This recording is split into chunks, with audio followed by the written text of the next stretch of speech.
What's up guys, it's Talon. Today we're going to have a support guide for you, so I'm just going to have some gameplay going on in the background as I give you guys all of the tips.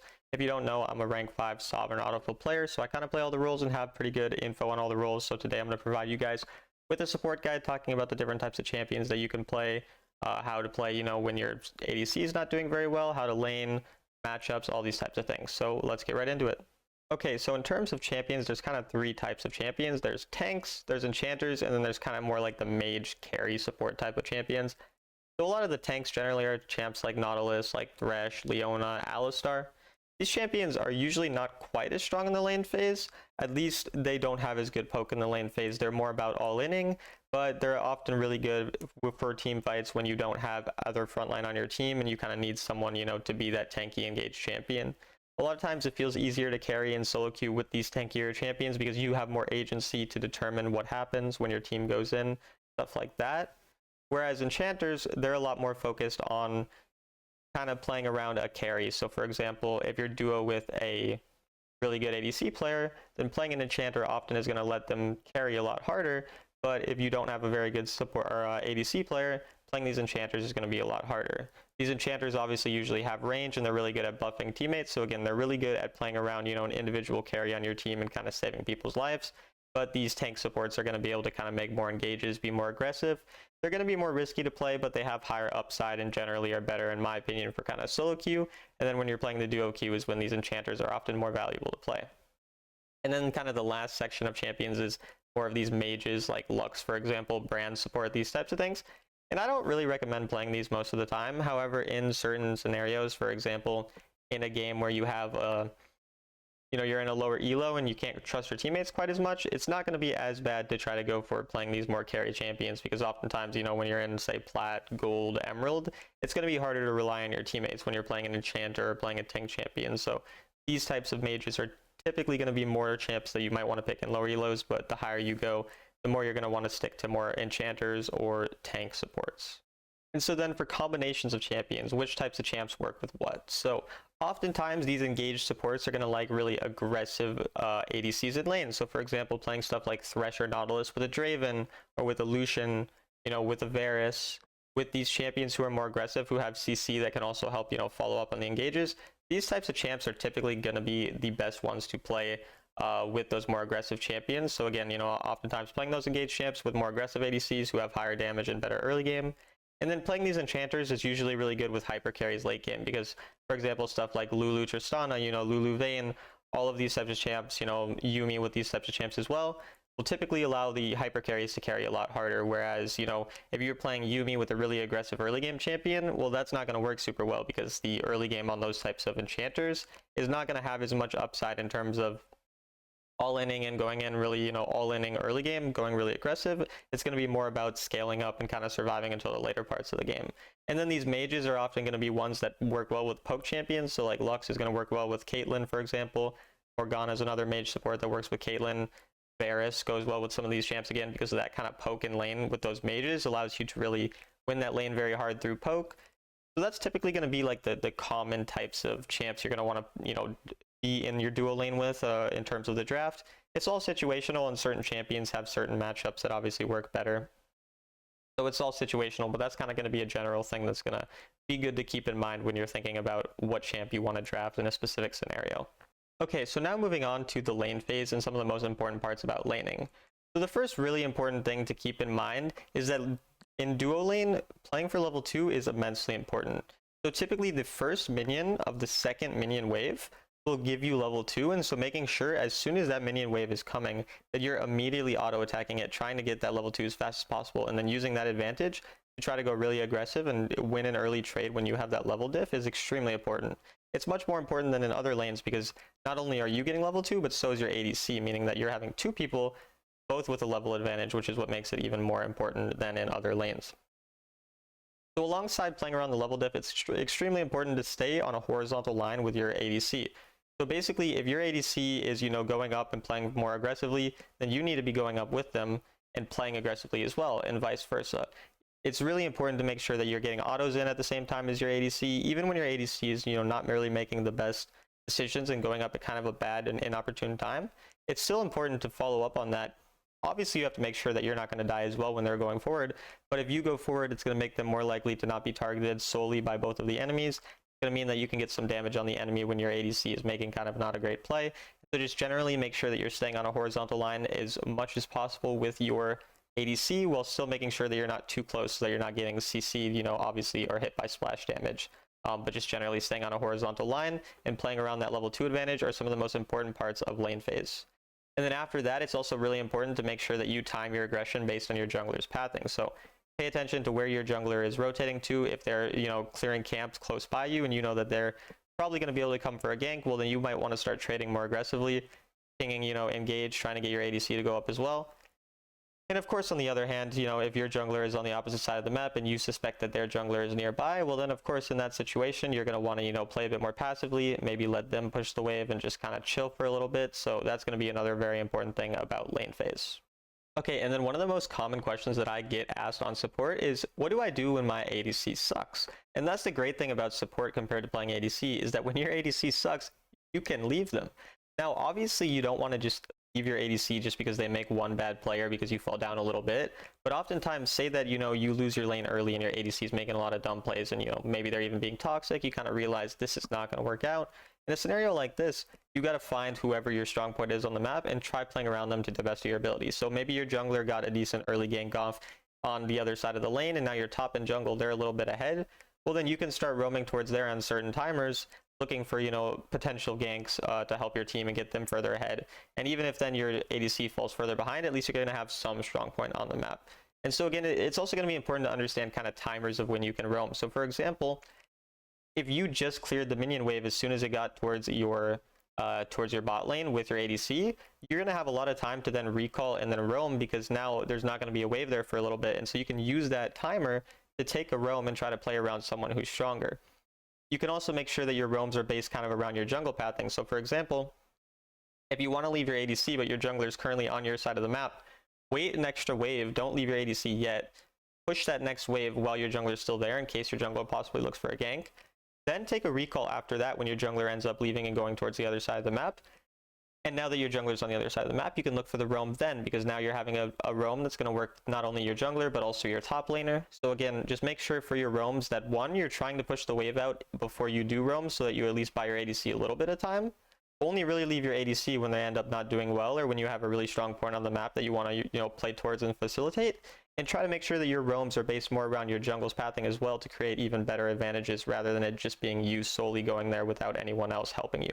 Okay, Talon, that's great, but all my lanes suck. Everyone's losing. I'm the only one who's doing anything good. You know, these are the things, the responses that I get from people when I tell them, you know, these last tips that I gave you about going and playing towards your strong side of the map. And so, what do we do when we have no strong sides of the map and everyone's losing and everyone's doing bad and the game is going awfully? Well, the first thing to understand is that sometimes these games happen and you can't necessarily control the outcome of every game. Sometimes, you know, you are just going to lose and you're going to have bad luck and your teammates are going to be bad. So that's the first thing to acknowledge. The second thing to acknowledge is that sometimes you can create these advantages by yourself. It doesn't necessarily always have to be an advantage that was actually created through another side of the map doing good. So maybe you have, you know, again, maybe you lost your lane really bad and you're down, say, 1,500 gold, your ADC, and you were down 1,500 gold. Maybe your top lane is only down 400, 500 gold. Maybe your top lane is a scaling champion who's, you know, really strong in the late game. Well, then these are going to be the times where, okay, I can create that advantage around that top laner. And even if the top laner is losing, all of a sudden you get one kill on enemy top laner through one of your roams, which, you know, obviously, if you're there and enemy support isn't, you're still going to be stronger and able to win that fight oftentimes. Again, you also base these roams around your jungle and other things like that to just create odd man advantages. And then, you know, you get one kill, all of a sudden you're scaling champions even gold. Now maybe the enemy makes one mistake, because again, keep in mind, if your teammates are bad, oftentimes your opponents are also bad. Like, that is the reality of things. When you guys are, say, you know, telling me about your Emerald games or your Plat games, maybe your teammates do suck, right? They do. They are really bad. But the reality is your opponents are probably not very, you know, much better either. And even in, you know, challenger lobbies, oftentimes I'll have a lot of bad teammates, but I'll also have a lot of bad opponents. And so it does balance out, and a lot of times they're going to make these throws too. And so all of a sudden, you know, they make one throw after you already got one good roam off to get your teammate back to even, and now you have that lead. And so sometimes it's just about creating advantage on the side of a map, even when you have no one doing well. And again, it is important to acknowledge that not every game is winnable. Sometimes, you know, it's just team gap, you know, not much you can do, and you just got to accept that and then move on to the next game. But these are kind of the ways that we can create advantages even in games that look very lost. Okay, so the next thing that I think is really important to talk about after we talked about the lane phase and kind of roaming is talking about vision, because supports are often some of the main champions that focus around getting vision and getting good wards off. So what's a good time to ward? Where should we be warding? How should we be doing that? So in the early game, oftentimes you want to find an early ward either on a jungle camp or just on a bush to avoid ganks. But once we move, you know, past the early game, it's really important to set up before objectives and use vision. So oftentimes I'll talk about other lanes, like a mid laner, for example, needs to push the wave and then they need to go for vision. Well, when you're a support champion, you don't necessarily have to push a specific wave. So instead, once your teammate has pushed a wave, or once you know you have prio over a lane, you use that priority on that lane being pushed, then go through the bushes, say 30 seconds, 40 seconds before an objective is spawning. You need to have awareness of which objective is going to be played around next, what's spawning. So again, say Dragon is spawning in 40 seconds. Say, for example, how I'm on this mid wave right now, we just pushed this mid wave. Right after pushing this mid wave, I'm going to want to go rotate to some side of the map if, say, a dragon was spawning, and I'm going to want to ward over the wall for the blue buff, for example, so that we can see them over the wall, or I'm going to want to ward a bush so that the enemy can't sneak into there, or if I'm, you know, taking sweeper, I'm going to want to use that sweeper to find vision. So just generally, when you are ahead as well, you're going to want to go for more aggressive wards. So if we have control over the mid waves and we've pushed it and objective spawning soon, we're going to want to ward, you know, on their camps. We're going to want to ward deeper over the walls so that we can see them as they enter into us. And then when we are behind, when we don't have as much control over these waves, we're typically just going to want to be warding objectives. So I would say go over the wall and go ward the dragon pit, for example. Or I would ward a bush that the enemy might camp us in. So using, again, you know, more aggressive words, more deep words when we are in the lead, and then when we're behind, just using those words defensively so that we can maybe catch someone out is typically how we're going to want to play around vision in the later parts of the game. And of course, always trying to keep words on the objectives when you can is going to be extremely important so that you can be aware of where the enemy are rotating to as well. Okay, so now moving on to team fights, there's a lot of ways to play team fights, a lot of different scenarios, and so I'm going to speak about some of the most common scenarios and the ways to team fight on different types of champions. So let's start off with kind of playing engage champions. So, you know, your Threshes, your Nautilus, Leona, these types of champs, right? So in these types of scenarios, you're often going to be wanting to obviously be the one in front, tanking the brunt of the damage in the early fights. You're going to want to be, again, playing around this vision so you can hopefully use bushes to camp and catch people out with their your CC. And then there's going to be kind of two different types of mindsets in this fight that you're going to go into. One of them is going to be, I need to look for CC and engages to help my team. And then the other is going to be, I need to protect my carry. And so let's talk about the first scenario. So a scenario where, say, you are a little bit behind, for example, but it's still a winnable game. You're not behind too much. The enemy has a really fed Vayne, maybe, and you're the one who needs to be catching out that Vayne. So you need to be sitting in that fight looking for any possible scenario to flash onto the Vayne, to stun them, to get whatever CC you can onto them, make sure that their game is as hard as possible. You know, really focusing on engaging on the enemy carry and letting your team kind of engage. This is also going to work really well with more aggressive champs. So if you have a lot of assassins in your team, you have a lot of, you know, melee champs who go more aggressive, stuff like that, you're going to want to be looking for these more aggressive engages on the enemy carries. Now let's put ourselves in the shoes of the enemy there and say that you're now a Thresh with an enemy, or with your carry being very fed. So maybe you have a really fed Vayne and the rest of your team's not super fed, and the enemy has a lot of assassins and ways to kill your Vayne. In a scenario like this, we're going to really focus on using our CC defensively now. So when we're going to stand by our Vayne in this team fight, we're going to make sure that we can let them walk up aggressively to make trades.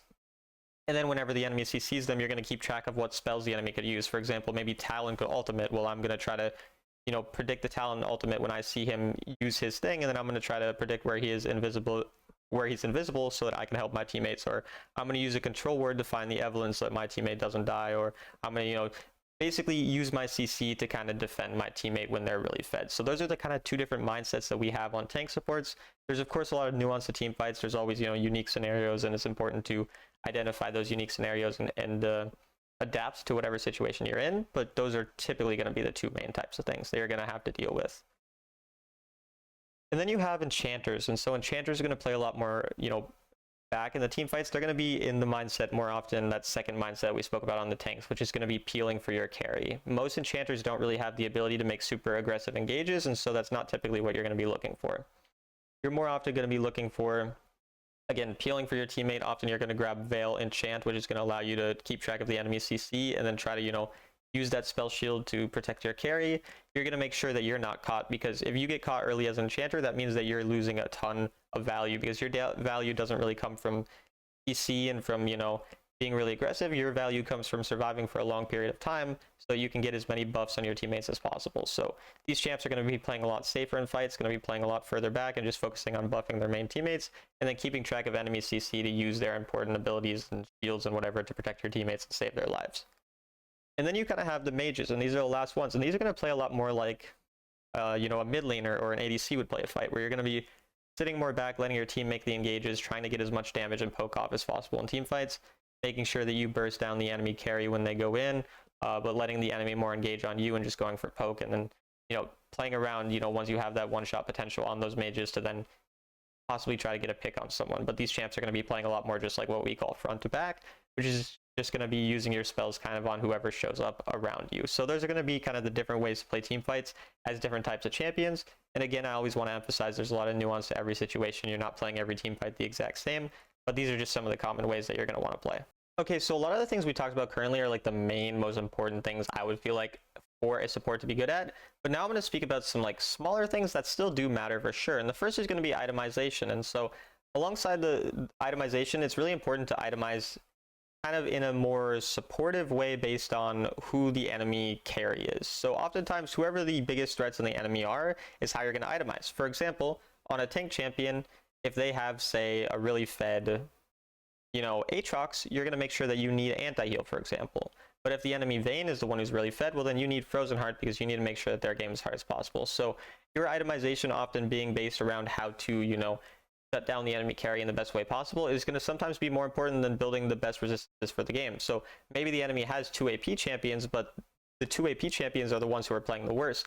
And the 2 champions on the enemy team who are doing really good are AD. Well, then you're going to still want to build mostly armor in that game, even though normally you would want to build a decent amount of magic resist into multiple AP champions.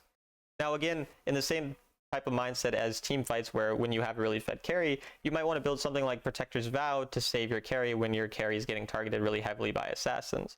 Now, of course, on enchanters as well, like I think enchants are going to be a big thing to note. For example, going Veil, again, in a game where you have that carry that you really want to protect very well. But say you're playing Nami and you kind of have a good early game where you actually get a lot of gold, well, then you can go Meteor in a game like this, use the Meteor with your CC, and then that's going to really help you kind of carry the games more on your own because you end up getting fed early. Sometimes even going a bit of damage early on, especially in lower elos, you know, on these support champs, like sometimes Namis like to build a bit more damage, is not going to be bad if you're feeling like you can more solo carry, you have a really good early game. But say again, you get someone really fed early game on your team, and it's maybe a auto-attacking champion, well then Ardent Sensor is going to help with the auto-attacking champions a lot, whereas Staff of Flowing Waters is going to be really good if you have, say, an AP or ability-based champ who gets really fed instead. So understanding these kind of nuances to itemization is going to be extremely important for carrying on support, and those are going to be some of the main scenarios where you're going to want to change up your itemization. Okay, so then there's some off-meta supports that people often ask me about. I think a lot of them courtesy of Broken Supports kind of channel. You know, the Jarvans and the Swains are 2 of those supports I'm often asked about. And so generally speaking about these more off-meta supports that are kind of able to carry games harder because they're more like champs who do well with a lot of gold and are able to carry.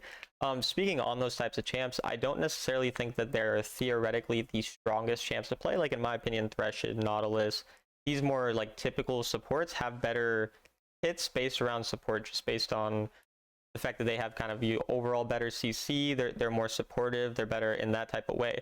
But a lot of people often want to, you know, solo carry games. And so in the lower elos, I think that these types of picks do work pretty well, oftentimes because you're able to do a bit more carrying yourself. For example, Jarvan, I think, is a really good counter pick into low mobility bot lanes. So for example, Lulu Jinx don't have any dashes to get out of his ultimate. So in a scenario like that, he's, you know, quite strong. Or Swain, for example, into a lot of melee champions is going to be really good because he's going to get a lot of value out of his ultimate. And so these types of more off-meta picks have their scenarios where they work quite well, and I do think that they're still strong. However, as a more general thing, I don't think that they're the strongest champions overall to kind of climb with. So oftentimes I do think that it's best to just play the champs that you're most comfortable with. So if you really like these champs and you do well on them, I'm not saying that you shouldn't play them, and I do think that they definitely have their scenarios where they're quite strong, but I don't think that they're the, you know, necessarily the strongest champions in the meta either. Okay guys, so that's going to do it for the video. I hope that this information was useful for you guys. I hope that I was able to provide you guys with some good insight on support. If you're interested in any more specific things about support, definitely leave the questions in the comments below. If you guys don't know, once again, as a rank 5 Sovereign Autofill player, I do coaching for every role for just $15 an hour. So just DM me or DM my Discord. Link in the description to that if you want to DM me there. And then a little bit more about like my kind of support gameplay. If you guys just don't know, Thresh is like my typical champion. I hit rank 1 on Thresh this season, and I've hit rank 1 on him before. And I generally am more of a tank support player, generally speaking, but I do like Enchanters too. I have over 500 Nami games, and I've been like top 10 on that champion. I definitely enjoy playing Nami, especially in terms of Enchanters. But yeah, I hope you guys enjoyed this video. I hope it was helpful to you. If you want to like or subscribe, I'd really appreciate that.